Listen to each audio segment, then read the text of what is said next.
మా కరెస్పాండెంట్ సిద్ధార్థ్ నాడి తెలుసుకుందాం. సిద్ధార్థ్, తెలంగాణ మంత్రివర్గ విస్తరణకు సంబంధించి లైన్ క్లియర్ అయితే అయింది. దీనికి సంబంధించి మీ దగ్గర పూర్తి అప్డేట్స్ ఏంటి?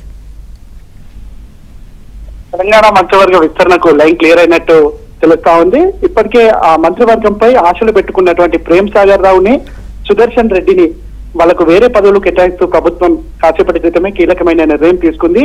ప్రేమ్ సాగర్ రావుని కార్పొరేషన్ చైర్మన్ గా నియమించింది కేబినెట్ హోదాతో. అదేవిధంగా సుదర్శన్ రెడ్డి కూడా చాలా రోజుల నుంచి మంత్రివర్గంపై ఆశలు పెట్టుకున్నారు. ఆయనను కూడా సలహాదారుడిగా కేబినెట్ హోదాతోని తీసుకుంది. దీంతో వీళ్ళిద్దరూ మంత్రివర్గ ఆశావాహనం నుంచి అవుట్ అయినట్టు అర్థం చేసుకోవచ్చు. ఇక కేబినెట్ విస్తరణకు అంటే ఇన్ని రోజులు వీళ్లకు మంత్రి పదవులు ఇవ్వడానికే కేబినెట్ విస్తరణ ఆగినట్టు కాంగ్రెస్ నేతలు చెప్పుకుంటూ వచ్చారు. ఇక వీళ్ళు ఇద్దరు పక్కకి జరగడంతో మిగతా కేబినెట్ విస్తరణ క్లియర్ అయ్యే అవకాశం ఉంది. నెక్స్ట్ వచ్చే నెలలో పూర్తి స్థాయి మంత్రివర్గ విస్తరణ జరిగే అవకాశం ఉంది.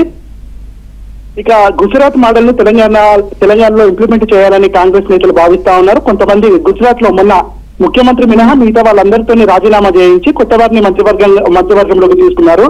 తెలంగాణలో కూడా గత కొన్ని రోజులుగా కొంతమంది మంత్రులు వివాదాలకు తెరదీస్తున్నారు. అట్లాంటి వాళ్ళని పక్కన పెట్టి కొత్త వారికి అవకాశం ఇవ్వాలని, అవకాశం ఇచ్చేటువంటి క్రమంలో ఇప్పటి వరకు అవకాశం లేనటువంటి సామాజిక వర్గాలకు, ఇప్పటి వరకు ప్రాతినిధ్యం లేనటువంటి ఉమ్మడి జిల్లాలకు అవకాశం ఇవ్వాలని కాంగ్రెస్ పెద్దలు నిర్ణయించినట్టు తెలుస్తా ఉంది. దాంట్లో భాగంగా కొత్త వారికి అంటే ఒక 4-5 పాత వాళ్ళని పక్కన పెట్టొచ్చి కొత్త వాళ్లకు అవకాశం ఇవ్వాలనే ఆలోచన కూడా కాంగ్రెస్ చేస్తున్నట్టు తెలుస్తా ఉంది. మొత్తానికి అయితే వచ్చే నెలలో మంత్రివర్గ విస్తరణ పూర్తి స్థాయిలో జరిగే అవకాశం ఉంది. Right, thank you.